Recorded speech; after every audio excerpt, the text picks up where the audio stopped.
Welcome back, YouTubers. Today we're working on T&G walls, and we have a bunch of butt joints that really haven't lined up very well, and so since we're doing a repaint on this project, we're going to tidy things up a little bit. So let's get right into the demonstration. This project we're dealing with these tongue and groove cedar walls, and so we've sealed them with an oil-based primer, and we've caulked the gaps using a high stretch caulking material to allow for expansion and contraction. But you'll notice there's a couple I've done already. You'll notice that there's some butt joints throughout the wall area. Just go ahead and paint them. They're going to show a black line. It'll break the consistency of the color on the wall, and it'll draw your eye to it, and basically it's unsightly. So I'm going to show you how we go about leveling out these butt joints so they look a lot smoother, consistent, and have a better paint finish, a better aesthetic in the end. So just want to take a closer look at the problem at hand. You see the first join there? That one actually doesn't appear to be too bad.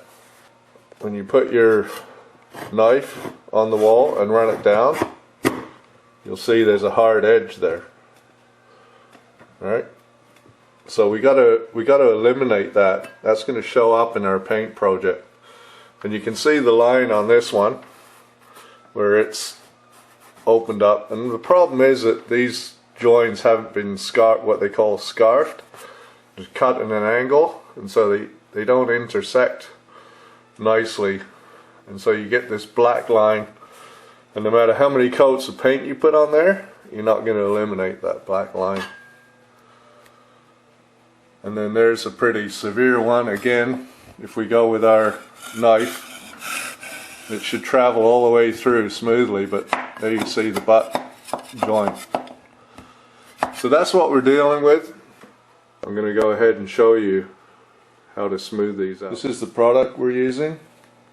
It's made by DAP, and it's called Drydex spackling, and it goes on pink, and then it dries out to a white color, and then you know you're ready for sanding and painting.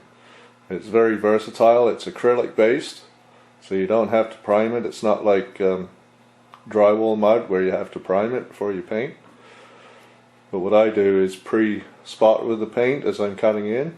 When I start rolling, I just seal it with a roller coat.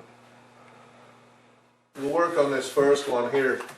And so when you come down from the top, you see that from this V groove in about 1.5 inches, the edge, the hard edge, is on this side.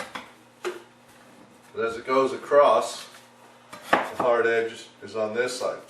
So we have to apply spackle to both halves, or at least from here to here on the top, in about 1.5 inches, and then on this side from here back and down. So I'll just show you what I mean. So I'm using a 2.5 inch putty knife, and I just want to get the spackle on there.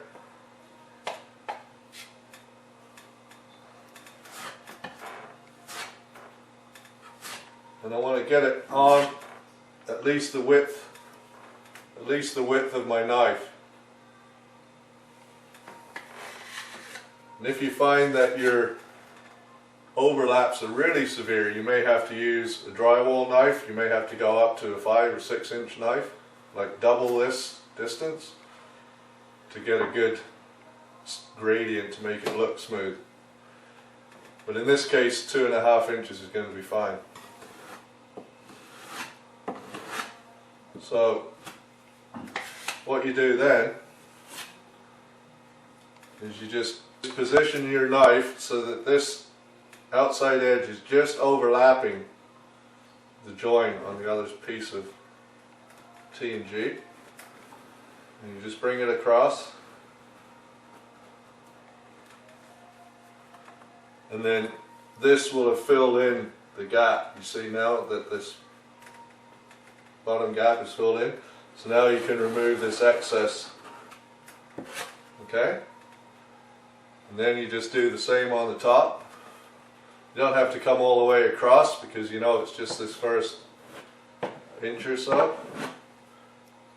So you just overlap this joint here about 1/4 inch. There you go.